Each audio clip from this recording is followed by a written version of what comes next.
Hello everyone, I'm Arun from Bangalore Defence Academy. In today's audio session, we are going to discuss some current affairs and we are joined with Mr. Vishwaroop. So let us discuss important current affairs which will be asked in your SSP interview and upcoming entrance examination.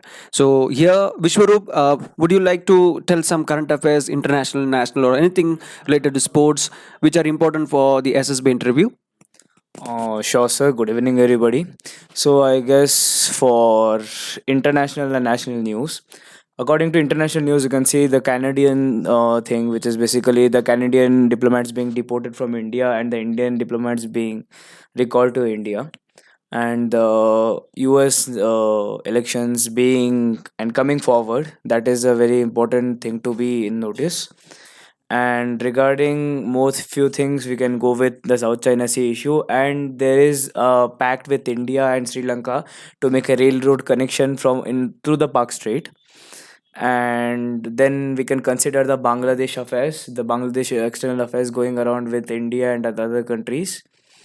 And if you see in the national schemes, there are a lot of things such as the election in Jammu and Kashmir, which has been recently taken place, and there is Maharashtra elections, which is going to come in a short while, and there are many more to be there. Okay, so to begin with, the Canada and the India spat the recently the diplomat and all this issue. Would like to go back to the history. Like we have seen India and Canada, the relation. There is an incident in Indian history called as Komagata Maru incident, where a ship from India it sailed towards Canada, and the Canada officials they didn't allow the Indians to get into it. And then it was the uncle of Ajit Singh, Bhagat Singh, that is Mr. Ajit Singh. He started a party called as Gadar Party after that incident, and there was little anger towards the British rule. So in the beginning, if you see from the history perspective, the Canada revolutionaries, the Indian revolutionaries in Canada, they were fighting against the British from their soil. And then recently the Punjabis, okay, the Indian origin Sikhs, they are all settled down in Canada, and now they are demanding for the Khalistan. And a few years back we have seen farmers issues. Okay, it continues 2 years. There was a strike going on in Delhi, and the government was forced to repeal some laws. So what according to you do you think like the latest update is?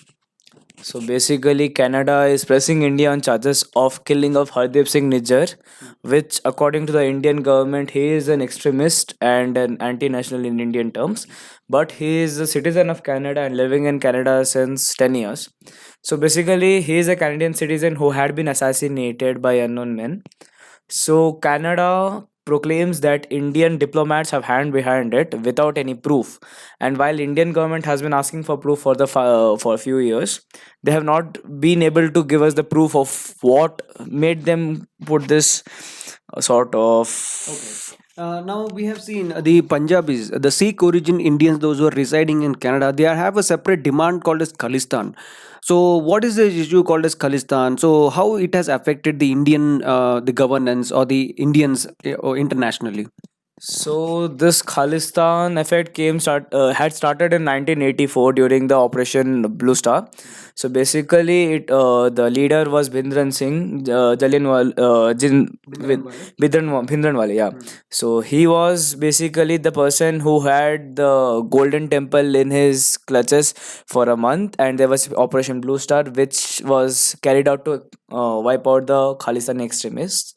But in that moment and due to that reason, there was an assassination attempt on our prime minister, Srimati Indira Gandhi, and she was assassinated by two of her bodyguards who were supposed to be Sikhs, and that led to the widespread movement of Khalistanis, and they shifted the base from Punjab to Canada, and that resulted in Canada being the new base for the Khalistanis.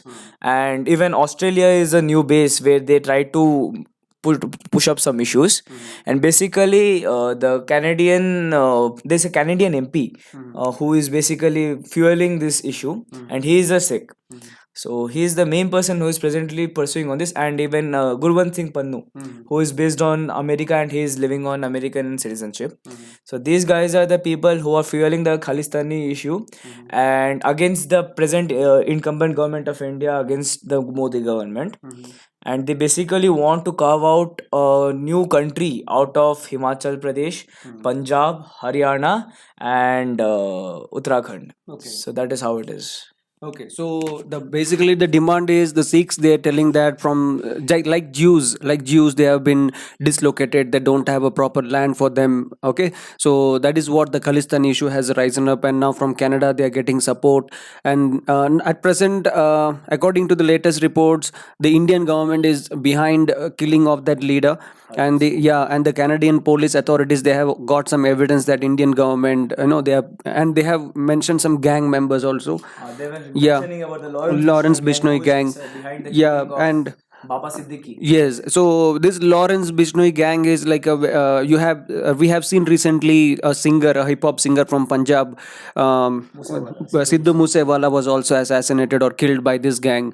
So basically they extort money, and today there is a news about Munawar Fariki, the stand up comedian. He has also been threatened. So that is the latest going on over the world with regard to India. But now let us come back to the next topic.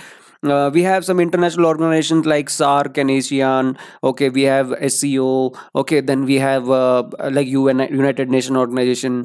Yeah, Quad countries. So what is happening like now? India in 2008, when we have seen the Mumbai attacks. After that, India boycotted the SARC meeting, and we are trying to make the SARC membership realize that the Pakistan is a terrorist haven, where Pakistanis are the government of Pakistani and the military there. They are trying to promote the terrorism to attack the peace-loving countries like India. So from 2008, India has successfully blocked Pakistan from any SARC meeting, and we are not taking importance, giving importance to SARC. And at the same time, this got an opportunity for the Chinese to rise up and counterattack on India like Galwan Valley in 2019. So right now, what is the status? Why was this Quad formed? And since China, we on one side, if you see, we don't like the Chinese diplomacy, or we don't like Chinese to show their like a strength towards countries like India. But on the other side, we are also member of SCO, that is Shanghai Cooperation Organization, and today our foreign minister is also in a meeting in Pakistan. So what do you think, like the Indian stance is? So Indian stance as usual is neutral. India doesn't want to show that it is against any nation and doesn't want to show that it is with any nation. It always takes stand with its neighbors, irrespective of how the relations are. Now, if you see Maldives had an anti-Indian drive due to the Chinese diplomacy. And recently, Muzizu had arrived in India, and India has supported Maldives with $500 million support, monetary support, and he is again back to singing praises of India. And if you see, Bangladesh also had some beef with India. So basically, they stopped the Hilsa export, which again resulted in their damage in their economy, and they had to restart it again. So this is keeps on happening. But the problem with Pakistan is it just doesn't do that. It promotes terrorism. It started from the 1990s, where the Kashmir extremism had started, and it had spread over to a large level, which resulted into a genocide too. But nowadays they're following the principle of bleed India with thousand cuts, which they have been following duly. And the every current ISI chief keeps on pushing this issue of Pakistan, Kashmir, and Kashmir is not an issue according to the international terms, but Pakistan tries to make it an issue because their plan is just to harbor whatever is there. I mean, Kashmir is a huge part where people, there are a lot of resources, there are very lot of natural resources which can solve Pakistan's monetary issue. So that's the reason they are behind Kashmir, not just because of the ethnical issue. So right now, Indian stance is always as usual neutral, and they're trying to mediate between the countries. You can see S. Shankar right now being in Pakistan, but he's not there for peace talks with Pakistan. He's there to just attend the Shanghai Cooperation meeting and to just be the part of the meeting. Not to. It is not that he is trying to avoid the meeting because it's been held in Pakistan. It is shown that India can go to Pakistan if Pakistan is ready to leave its old habits. Okay. So you try to say that India is not like having a peace talk or friendly talk with Pakistan. So we are in a meeting by SCO, Shanghai Cooperation Organization. Yeah, right. So on the other side, like if you see, we have countries like Quad. So Quad basically consists of four countries, that is India, US, Japan, and Australia. So we have a common enemy, that is China, and we want the growth of the Chinese to be stopped here. And recently we have seen how Chinese is flexing their arms towards the South China Sea, and the Philippines countries, they have all started their military exercises. So now we are witnessing a new military exercises all over the world. On one side, the Ukraine and Russia war is dragging, and on the other side, Israel is attacking on the Gaza Strip, that is also dragging. And we have seen a lot of food famine and drought situation in African countries like Sudan and Yemen. We have seen the democracies crumbling down in South Asian countries like Bangladesh and Sri Lanka. And recently, we have a new government in Sri Lanka. They are also having a friendly relation. So it's a very volatile situation for the whole world, the countries and the government around the world. Let us try to come back to India and discuss about the latest election in Haryana and Jammu Kashmir. People expected that in Haryana the Congress would come to power because the BJP did fairly well in the last 5 years. But it was a shocking news about the exit poll. All the exit polls, they gave that Congress will get the mandate or there would be an hung assembly. But again, once again, BJP has come to power. But at the same time, BJP claimed its credibility that the Article 370 is cancelled. It's a big thing for the Jammu Kashmir people to participate in the democracy in elections. But BJP could not do anything fairly in Jammu and Kashmir election. So, what do you think about the BJP coming second in Jammu and Kashmir, BJP becoming the third time government in Haryana, and AAP has consistently doing good? They have got some seat in Jammu and Kashmir, but they lost in Haryana. So, what is the latest implications about these elections according to you? So basically, I guess Haryana hasn't gone into the anti-incumbency, and they followed on with the government, and they put trust in the present BJP government who was leading them. And so I guess the results didn't go fairly in the way of Congress, and Congress would have thought of a victory, but they end up coming second.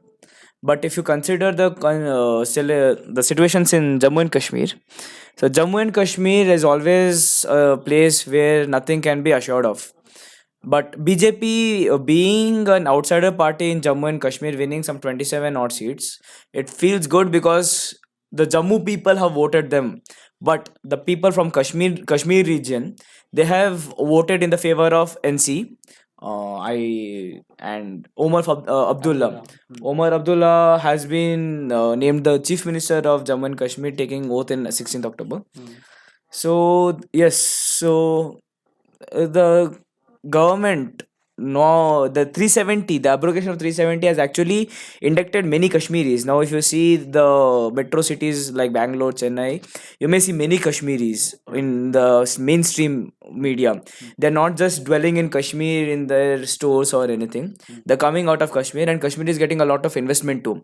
Now Kashmir has seen a recent rise in the, I guess, what do we say, silicon, not just silicon, I guess lithium, yes, sorry, lithium reserves. So basically Kashmir will be the next source of getting the raw materials. And as I said you earlier, Kashmir is a resource, the haven of resource. So that is the reason it has been in war for so many centuries.